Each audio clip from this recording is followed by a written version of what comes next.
En pocas horas más nos vamos a enfrentar a un proceso eleccionario en nuestro país, presidenciales, parlamentarias y de gobierno regional. Dentro de los ejes más importantes que han surcado la agenda presidencial ha sido la reforma de la Constitución, a lo cual ya me referí en un comentario anterior, también reformas a la economía, a la salud y a la educación como ejes centrales. Vamos a conversar un poquito del tema económico, pero para entrar a este tema tenemos que hacer una breve reseña histórica. Al menos en el gobierno de Frei Montalva, que fue el precursor de la reforma agraria, se intentó de alguna manera en aquella época desprivatizar y hacer de que las empresas prestadoras de servicios en nuestro país pasaran a cargo del Estado. Situación que en aquel gobierno no se concretó, pero sí en el gobierno de Allende se concretó, pasando todas las empresas a mano del Estado, inclusive nacionalizando el cobre, lo que también le trajo grandes problemas a nuestro país, porque en esa época se valorizó esta nacionalización en base a un valor libro, y todas estas empresas americanas que tenían el cobre en nuestro país procedieron a hacer los embargos de las respectivas partidas de nuestro cobre, lo que nos trajo un problema económico bastante importante. Pero en este gobierno lo que se intentó hacer es de que, al ser parte de las empresas de servicio del Estado,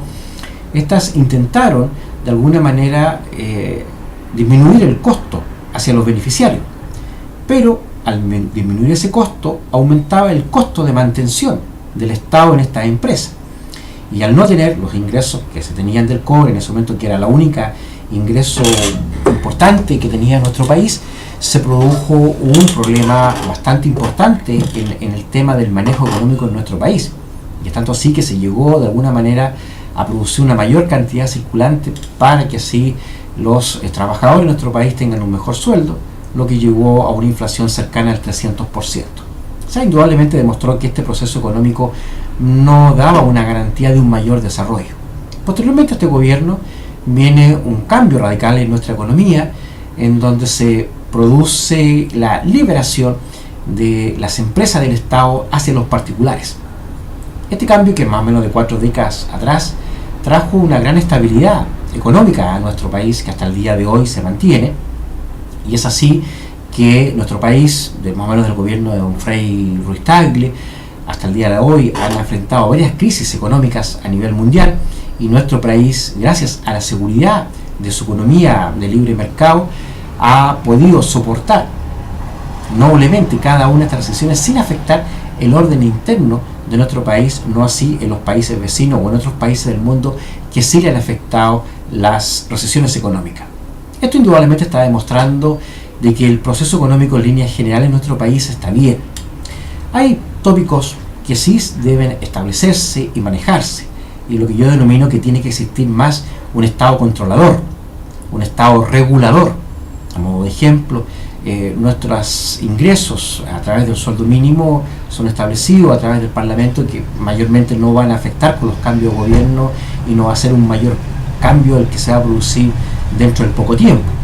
Pero sí, indudablemente hay aspectos sociales que sí afectan al ciudadano. Por ejemplo, el ciudadano afecta una AFP o afecta un ISAPRE, que en base a sus cotizaciones que entrega a instituciones las cuales se las administra, y por esa administración cotizante paga un servicio por esto, pero a su vez también estas instituciones tienen grandes utilidades que mayormente no se ven reflejadas posteriormente a estos propios aportantes. En este aspecto hay que recordar que en el gobierno, más o menos hasta el gobierno de Allende, era el Estado que se encargaba del sistema de pensiones de nuestros trabajadores en nuestro país, a través de distintas cajas que existían. Pero lo importante era de que el trabajador tenía una pensión de carácter vitalicio, y posteriormente a su fallecimiento pasaba a su cónyuge sobreviviente. Hoy día esa opción no existe. Es decir, hoy día, a través de nuestro sistema de pensiones, se le establece un proyecto de vida al trabajador, y en base a esos proyectos de vida es lo que se le paga su pensión. Si el trabajador no fallece antes de ese periodo, se queda sin pensión. Indudablemente aquí requiere unas políticas de Estado y modificaciones legislativas para buscar un justo equilibrio en lo que existían las pensiones anteriores, lo que existe las pensiones que existen hasta el día de hoy, y a lo menos tratar de garantizarle al trabajador una pensión de carácter vitalicio. Eso es un tema que hay que entrar a mejorar o indudablemente a través de las utilidades que tienen esas instituciones hacer también un beneficio en la mejora de las pensiones, sobre todo en aquellos que tienen más bajas pensiones en nuestro país. Ahora bien, también tenemos otro tema, el tema de la educación, que se intenta tener una educación de carácter gratuita y de calidad. Algunos optan por una institución mixta, otros optan más radicales, que tiene que ser la educación completamente gratuita. Es indudablemente que a través de las experiencias de tiempos anteriores en nuestro país se ha demostrado que el Estado no es capaz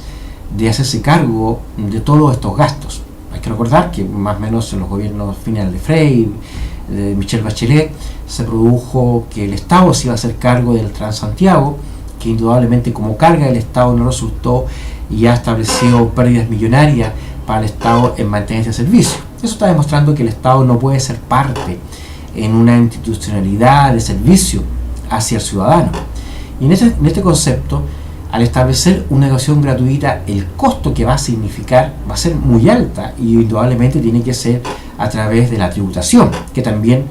va a afectar a la economía. Bajo ese concepto, a través de las modificaciones de hoy día de nuestra economía en base a las exportaciones, del cobre y otras situaciones que tenemos en nuestro país, se pueden establecer mejores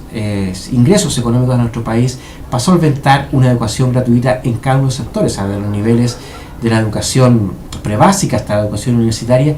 pero conjuntamente debe existir una educación de carácter económica. Ahora, esa situación nos va a producir un desequilibrio en cuanto a la calidad de educación, y es aquí donde entra el Estado como un órgano controlador, es decir, establecer que las políticas de las mallas curriculares en ambas instituciones de las políticas de la educación pagada y educación gratuita tienen que ser similares e iguales, y a su vez también los controles o los tiempos de ejecución de estas mallas tienen que ser equivalentes en uno y en otro sentido. Ahora bien, es indudable que la calidad de educación en este orden de cosas va a ser mucho mejor en la educación pagada, porque los controles son de orden particular. Indudablemente en la educación del Estado los controles son por siempre han sido menores, y en este orden de cosas el control del Estado en cuanto a la calidad de los profesores, en cuanto a la calidad del profesor que va a salir de la educación para posteriormente enseñar, tiene que tener una buena calidad, y a su vez también el Estado tiene que ejercer un órgano contralor de la calidad de la educación de los profesores que estos tienen, a través de los incentivos económicos a la calidad de la educación, a los proyectos educativos, a los resultados educativos, cosa que se vaya asimilando con la educación pagada. Pero para que no exista tampoco un gran desequilibrio, tiene que existir también en este órgano del Estado como contralor un control en cuanto a la remuneración de los profesores, es decir, las remuneraciones del profesor, tanto pagado como del Estado, tienen que ser equivalentes para que no exista este desequilibrio, y es el Estado como órgano contralor el que tiene que regular esta situación para que no se produzcan estos desequilibrios y así tender a asegurar una calidad a la educación. Es más o menos en líneas generales la situación como podría proyectarse en este tema de la educación. En cuanto al tema de la salud, indudablemente es un tema muy complejo, porque el sistema privado absorbe la mayor cantidad de profesionales de calidad y no así el Estado. Creo que también el Estado debe ejercer un órgano contralor, regular también de alguna u otra manera los ingresos o las remuneraciones que deben tener los profesionales en un otro sector para que no se produzcan estos vacíos en la calidad de la salud en nuestro país. Pues bien, indudablemente la importancia que hoy día tienen estas elecciones es nuestro voto. Es decir, es la única instancia que tenemos como electores de poder controlar la política en nuestro país. Y para ello es indudable que tenemos que tener una educación cívica. Y yo creo que aquí nuestro país tiene una falencia. No tenemos educación cívica, no tenemos una educación histórica de nuestros problemas políticos que han sucedido en la línea del tiempo, para así que nosotros como electores podamos buscar la mejor alternativa. Los presidenciables, indudablemente hoy día está bastante acotado, la situación es probablemente una primera vuelta o una segunda vuelta, pero mayormente el tema no va a cambiar mucho. Pero indudablemente de aquí es el elector donde tiene que buscar la mejor alternativa, es decir, mantener los niveles económicos que hoy día tenemos con cambios sucintos a nuestra economía, o aquellos que nos están ofreciendo cambios radicales a la economía, fundamentalmente en base a reformas tributarias que eventualmente puedan perjudicar la marcha económica de nuestro país. Y en cuanto a los parlamentarios, yo creo que aquí es donde está la mejor sanción que puede tener el elector hacia el parlamentario. Hay muchos parlamentarios que ya tienen carácter vitalicio y que aparentemente no tienen una mayor preocupación de un bien común o un bien del Estado, sino más bien buscan un lucro de carácter económico personal estando a través del Parlamento. En este aspecto, por lo menos yo opino que los parlamentarios, igual que la presidencial, no pudieran ser reelegidos inmediatamente. Tienen que haber cambios en nuestra política, tiene que haber mayor transparencia en la elección de los parlamentarios, fundamentalmente en las primarias, que sea de carácter obligatorio, que cualquier ciudadano se pueda presentar a una elección. Pero cuando estas cuotas de poderes políticos existen y mientras no se establezca una libertad democrática en cuanto a la elección de nuestros parlamentarios, de buscar vetas jóvenes, vetas nuevas, en donde los intereses políticos no estén conculcados, porque indudablemente aquel político que lleva mucho tiempo en el Parlamento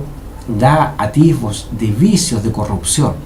y eso es lo que hay que evitar a través de que se mantengan en el tiempo estos parlamentarios.